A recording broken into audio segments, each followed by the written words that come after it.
अस्सलामुअलैकुम वरहमतुल्लाहि वबरकातुहू। बिस्मिल्लाहिर्रहमानिर्रहीम। पिछली वीडियो में हमने डिस्कस किया था मुल्हिदीन की इक़साम के बारे में कि ये कौन लोग हैं, इनकी कौन सी इक़साम है, कौन सी टर्म्स हैं जो इनके हवाले से बोली जाती हैं या सुनी जाती हैं। आज हम बात करेंगे कि मुल्हिद लोग खुदा की ज़ात का इनकार किस बेस पे करते हैं, आखिर क्यों ये लोग खुदा को नहीं मानते। वैसे तो कई एक वजूहात हैं, लेकिन आज हम दो चीज़ों पे बात करेंगे। एक ये कि मुल्हिद इस वजह से खुदा की ज़ात का इनकार करते हैं चूँकि वो मज़हब की पाबंदियों से आज़ाद रहकर ज़िंदगी गुजारना चाहते हैं, और इसलिए वो अल्लाह की ज़ात पर और मज़हब इस्लाम के ऊपर तनकीद करते हैं, क्रिटिसाइज़ करते हैं और तरह तरह के एतराज़ात करते हैं और तरह तरह की बातें बनाते हैं, जिनका हम इंशाअल्लाह इसी सिलसिले में आइंदा आने वाली चंद वीडियोस के अंदर जवाब ज़रूर देंगे कि उनके क्या एतराज़ात हैं और हम उनका क्या जवाब दे सकते हैं। दूसरी वजह यह होती है कि मुल्हिदीन साइंस की वजह से, साइंस की बेस पर खुदा की ज़ात का इनकार कर बैठते हैं। उनका कहना होता है कि चूँकि साइंस ने ये सब कुछ बता दिया कि ये ज़मीन व आसमान किस तरह से बने, क्या तरीका था, कैसे ये कायनात वजूद में आई और कैसे चल रही है, बारिशें कैसे हो रही हैं, पहाड़ कैसे बनते हैं, पानी किस तरह बन गया समंदरों के अंदर, और इस तरह की बेशुमार चीज़ें। चूँकि साइंस ने बता दिया कि कैसे सब कुछ चल रहा है, इसलिए हम खुदा की ज़ात को नहीं मानेंगे। अब किसी खुदा को मानने की ज़रूरत नहीं रही, चूँकि पता चल गया है सब कुछ कैसे हो रहा है। तो ये दो बेसिक रीज़न्स होती हैं मुल्हिदीन का खुदा की ज़ात से हट जाने का, यानी अल्लाह की ज़ात का इनकार कर देने की। ये दो वजूहात हैं। अब हम देखेंगे कि क्या साइंस ने जब ये सब कुछ बता दिया कि ये सारा निज़ाम सूरज चांद सितारों का, इस कायनात के बनने का और ज़मीन का भी सारा निज़ाम किस तरह से चल रहा है, तो क्या खुदा की ज़ात का इनकार हो जाएगा? जी नहीं, ऐसा बिल्कुल नहीं है। क्यों? क्योंकि जब हम किसी शय के बारे में मालूमात हासिल कर लें कि सब कुछ हो किस तरह रहा है, तो क्या उसके खालिक का इनकार हो जाएगा? हरगिज़ नहीं। मिसाल के तौर पर अगर आप एक वॉशिंग मशीन को देखते हैं बाहर से, कि एक ऐसी मशीन कि जिसमें कपड़े डालें, सर्फ डालें और वट पानी डालें, तो वो सब कपड़े खुद ब खुद धो देगी। लेकिन जब हम उसी मशीन को खोल के उसका एक्सपेरिमेंट करते हैं उसके ऊपर कि इसके अंदर कौन सी चीज़ें लगी हुई हैं, इसके अंदर क्या ऐसी चीज़ें हैं जिसकी वजह से ये मशीन चल रही थी, तो जब उस मशीन के बारे में सारी मालूमात मिल जाएगी कि इस तरीके से ये सब चीज़ें मिला के इस मशीन को बनाया गया था और इस तरीके से ये वर्किंग कर रही थी, इस तरह से ये चल रही थी, उस मशीन के बारे में मुकम्मल मालूमात हासिल कर लेने के बाद क्या हम ये कह सकते हैं कि इसको किसी ने नहीं बनाया? क्या उसके खालिक का इनकार हो जाएगा? क्या उस मशीन के बनाने वाले का इनकार हो जाएगा? हरगिज़ नहीं। तो साइंस चूंकि सिर्फ ये बताती है कि सब कुछ किस तरह बना या किस तरह चल रहा है, तो हम इस बेस के ऊपर खुदा की ज़ात का इनकार नहीं कर सकते, क्योंकि हम उस मशीन के बनाने वाले का भी इनकार नहीं कर सकते जब ये पता चल जाए कि किस तरह ये बनी थी और किस तरह चल रही है। लेकिन काश कि यही बात मुल्हिदीन को समझ आ जाए कि किसी भी शय के अमल के बारे में मालूमात हासिल हो जाने के बाद उसके करने वाले का इनकार नहीं किया जा सकता। ये लोग ये कहते हैं कि चूंकि हमें पता चल गया बिग बैंग के ज़रिए कायनात बनी थी, इस तरह से सब कुछ हो रहा है, सूरज चांद सितारों का ये निज़ाम है, ज़मीन सूरज के गिर्द इतने अरसे में एक चक्कर लगा रही है, दिन रात इस तरह से बदल रहे हैं, तो इसलिए खुदा की ज़रूरत नहीं रही चूँकि हमें पता चल गया सब कुछ कैसे हो रहा है। तो ये सारी बातें बेबुनियाद हैं। मालूमात हासिल हो जाने के बाद करने वाले का इनकार नहीं किया जा सकता। अगर खुदा की ज़ात का इनकार इसी बेस पे करना है कि चूँकि पता चल गया सब कुछ कि क्या हो रहा है और कैसे हो रहा है, तो फिर बाकी सब चीज़ों के भी खालिक का, बनाने वाले का इनकार कर दिया जाए चूँकि पता चल गया कि किस तरह सब कुछ बन रहा है। तो हर काम के जो हो रहा है उसके पीछे करने वाला है, ये एक अटल हकीकत है कायनात की।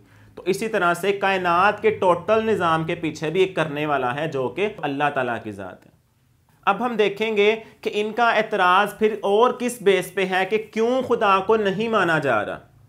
उसमें एक वजह यह भी होती है कि खुदा चूंकि नज़र नहीं आता, इसलिए हम उसकी ज़ात को नहीं मानेंगे क्योंकि वो नज़र नहीं आ रहा। तो मैं ये पूछना चाहूँगा मुल्हिदीन से कि क्या ये एक अथेंटिक बात है कि नज़र ना आना किसी शय के मौजूद ना होने की दलील होता है? नहीं। साइंस खुद बेशुमार ऐसी चीज़ों को मानती है जो नज़र नहीं आती, जो दिखाई नहीं देती, बल्कि हवासे खमसा के साथ उनका अदराक किया ही नहीं जा सकता, लेकिन साइंस उन्हें मानती है। उसकी कई एक मिसालें हैं, जिसमें सबसे बड़ी मिसाल ग्रेविटी की है, लॉ ऑफ ग्रेविटेशन, जिसकी बुनियाद पर सारी की सारी साइंस खड़ी है। आइजैक न्यूटन ने ये थ्योरी, ये नज़रिया ग्रेविटी के हवाले से 1687 में पेश किया था, यानी 1687 में, और उससे लेके आज 2021 तक 334 साल गुजर गए, लेकिन साइंस ग्रेविटी को दिखा नहीं सकी। लेकिन इन सालों में, 334 सालों में, साइंस का ईमान आज तक बरकरार है ग्रेविटी के ऊपर कि ग्रेविटी मौजूद है। अब ये ग्रेविटी क्या है, जो कि नज़र भी नहीं आती, जिसको छुआ सूंगा सुना कुछ भी नहीं किया जा सकता। हवासे खमसा से ग्रेविटी का अदराक नामुमकिन है, लेकिन साइंस उसे क्यों मानती है? ग्रेविटी एक्चुअली है क्या? ये ज़मीन कहाँ पे खड़ी है? किसी सहारे पे नहीं। सूरज कहाँ पे खड़ा है? किसी सहारे पे नहीं। चांद कहाँ पे खड़ा है? किसी सहारे की बुनियाद पर नहीं। इन सब का आपस में जो ताल्लुक है कि सूरज कभी ज़मीन से नहीं टकराता, या चांद कभी ज़मीन पे आके नहीं गिरता, या सूरज चांद सितारे आपस में नहीं टकराते, इन सब के पीछे क्या रीज़न है? ग्रेविटी। कि एक ऐसी कशिश सिकल है कि जिसने इन सब चीज़ों को आपस में एक मजबूत ताल्लुक के साथ ठहराया हुआ है और खींचा हुआ है। जैसे आप एक रस्सा कशी की मिसाल ले लें कि जब दो टीम्स रस्से को एक तरफ एक टीम खींच रही होगी, दूसरी तरफ दूसरी टीम खींच रही होती है, तो जैसे ही एक टीम दूसरी से हैवी फोर्स लगाती है, ज़्यादा फोर्स लगा दे, तो दूसरी टीम उसके ऊपर आके गिरेगी। लेकिन सूरज चांद सितारों में एक ऐसा बैलेंस है जो नज़र नहीं आ रहा, अल्लाह ने रखा, जिसे साइंसदान ग्रेविटी बोलते हैं, कि इन्होंने एक दूसरे को एक ख़ास तवाज़ुन के साथ अपनी तरफ खींचा हुआ है। जैसे ही लूज़ होगा, अनबैलेंस होंगे, तबाही हो जाएगी, दोबारा ये सारी कायनात डिस्ट्रॉय होकर रह जाएगी। ये है ग्रेविटी। दूसरे नंबर पे, अगर ये ज़मीन खला के अंदर, हवा के अंदर ये सफ़र कर रही है, तो ये गिरती क्यों नहीं, ये कहीं डोल क्यों नहीं जाती? वजह क्या है? वो ग्रेविटी ही वजह है कि एक ख़ास ग्रेविटी के साथ, एक ख़ास कशिश सिकल के साथ ये सूरज के गिर्द चक्कर लगा रही है। और फिर हम ज़मीन पे किस तरह खड़े हैं, किस तरह हम यहाँ पे काम कर रहे हैं? चूँकि ज़मीन गोल है, जब हम ऊपर वाली सतह पे अगर हम यहाँ पे हैं, तो जो लोग नीचे हैं ज़मीन की दूसरी तरफ, वो गिर क्यों नहीं रहे? और जब ज़मीन घूमती है तो हम नीचे चले जाएंगे, वो लोग ऊपर आ जाएंगे, तो वो क्यों नहीं गिरते? वजह क्या है? क्योंकि ज़मीन ने एक ख़ास मिकदार के साथ, एक ग्रेविटी की ख़ास मिकदार के साथ हमें अपनी तरफ खींचा हुआ है। यही वजह है कि ज़मीन पर सब कुछ मौजूद है। हवा के अंदर, खला के अंदर ज़मीन जब तैर रही है तो कोई प्रॉब्लम नहीं आ रही है। इस सब कुछ की बुनियाद है ग्रेविटी, जिसे साइंस ने साबित किया और साइंस इस पे मानती भी है इसको। लेकिन 334 साल पहले आइजैक न्यूटन ने ग्रेविटी के बारे में बताया था। आज तक साइंस उसको नहीं दिखा सकी, लेकिन ईमान इस पे है। क्यों? ये भी तो एक ऐसी चीज़ है जो नज़र नहीं आती है। तो खुदा की ज़ात भी मौजूद है, लेकिन वह नज़र नहीं आती, तो उस पर भी ईमान रखा जाएगा। जिस तरह ग्रेविटी नज़र नहीं आती, लेकिन उस पर ईमान रखा जा रहा है। नज़र आने की क्या बात है? इसको सूंघा, देखा या सुना कुछ भी नहीं किया जा सकता, छुआ भी नहीं जा सकता। सिर्फ हिसाब किताब के अंदाज़ों के साथ इसके बारे में बताया जाता है कि यह मौजूद है। तो अल्लाह ताला को भी उसकी सिफ़ात की बुनियाद पर ही माना जाएगा कि वो मौजूद है। जिस तरह से ग्रेविटी को उसकी सिफ़ात, उसकी करैक्टरिस्टिक्स के बुनियाद पर, उसी बेस पर माना गया कि वो मौजूद है। तो ये मसला तो यहीं पे हल हो गया कि नज़र ना आना मौजूद ना होने की दलील नहीं होता। इसके अलावा अगर आप देखें तो कई चीज़ें ऐसी होती हैं जो एक एतबार से ज़ाहिर, एक एतबार से बातिन होती हैं। मसलन धूप है, धूप देखने के एतबार से ज़ाहिर है, लेकिन छूने के एतबार से, सुनने के एतबार से बातिन है। ना वो सुनी जा सकती है, धूप की कोई आवाज़ नहीं है, ना वो छुई जा सकती है, धूप को हम छू नहीं सकते, यानी रोशनी को, सूरज की रोशनी को, लेकिन वो देखी जा सकती है। तो एक एतबार से ज़ाहिर, एक एतबार से बातिन। इसके अलावा बेशुमार ऐसी मिसालें हैं। दर्द है, महसूस करने के एतबार से ज़ाहिर है, लेकिन छूने के एतबार से, देखने के एतबार से बातिन है। अक्ल महसूस करने के एतबार से ज़ाहिर है, लेकिन छूने के एतबार से बातिन है।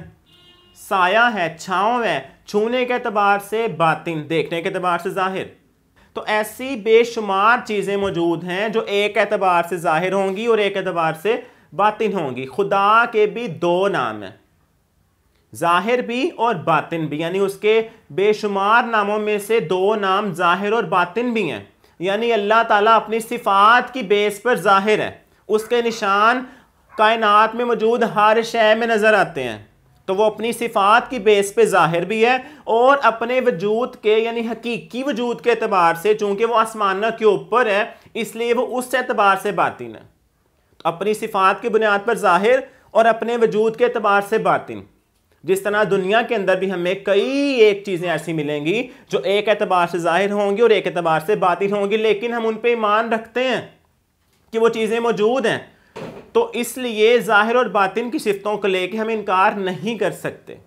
बस किसी शय के बारे में ये जान लेना काफ़ी है कि वो किसी ना किसी एक एतबार से ज़ाहिर है, बस उस पर ईमान रखा जाएगा और इसी पे साइंस भी ईमान रखती है। और अगर हम ये कहें कि खुदा की ज़ात अब क्यों नज़र नहीं आ रही इस दुनिया के अंदर, इसलिए मुल्हिद नहीं उसको मानते, तो उस पर मैं बस यही कहना चाहूँगा कि बहुत सी ऐसी चीज़ें इस दुनिया के अंदर भी मौजूद हैं कि जो हमें ऑन द स्पॉट अगर हम चाहें अभी के अभी नज़र आए तो वो नज़र नहीं आएंगी, जबकि उनका वजूद इस दुनिया में होगा।